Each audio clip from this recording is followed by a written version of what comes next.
Is big data a hype or is it already a reality? To better understand this, I interviewed Matt Robert. He's Director for Product Marketing for Big Data and Strategic Innovation at Amdocs. So what is it, a hype or already a reality? So it's a very good question. I think it has been a hype for many years, but now it's definitely a reality as far as as far as the definition of big data, and as far as the solutions that are there to make it the reality that drives business value. But we've been talking about big data analytics for several years now, and what actually did carriers do in recent years, and what are they doing right now in terms of implementing big data analytics?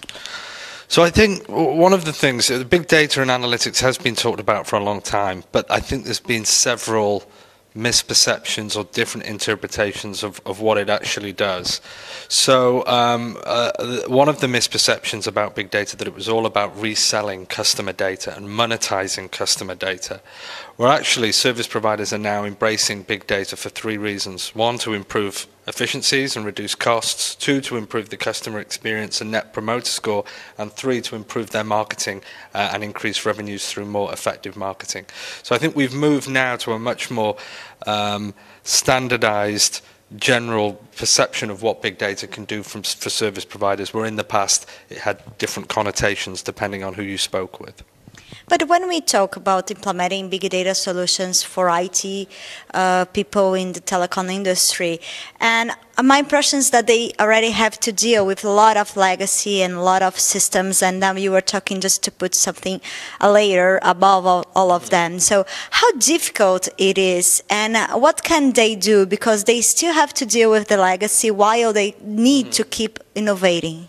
So I think, yeah, I mean, every IT department at service providers have had to have a data warehouse in the past and hold the data and do, business intelligence with the data.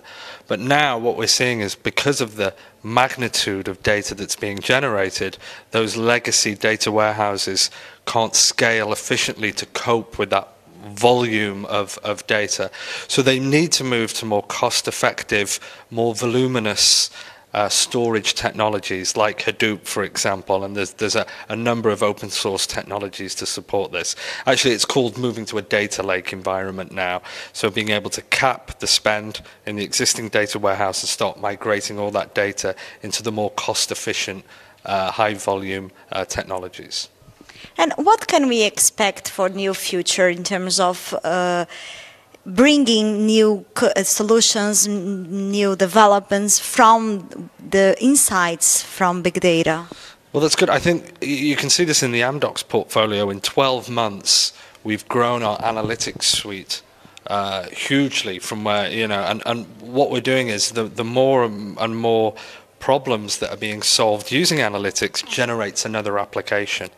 So what we're finding is we're generating a very rich set of analytical applications to drive the benefits for the service providers, and they just improve over time because of machine learning, feeding the continual improvement back in.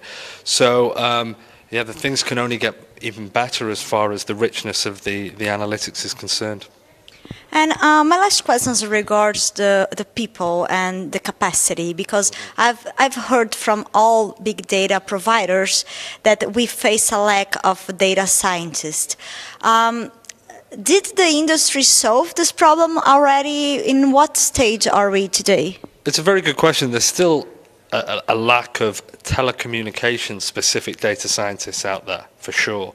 So you couldn't just take a data scientist from another industry vertical like healthcare and drop them in to telecoms. Now, it is being fixed. It's a good question. I've been speaking to a number of professors at various academic institutions, and they're now setting up MScs in data science. And more specifically, there's courses coming up now that are telecom-specific data science courses. So academia is reacting to provide more data scientists for the industry.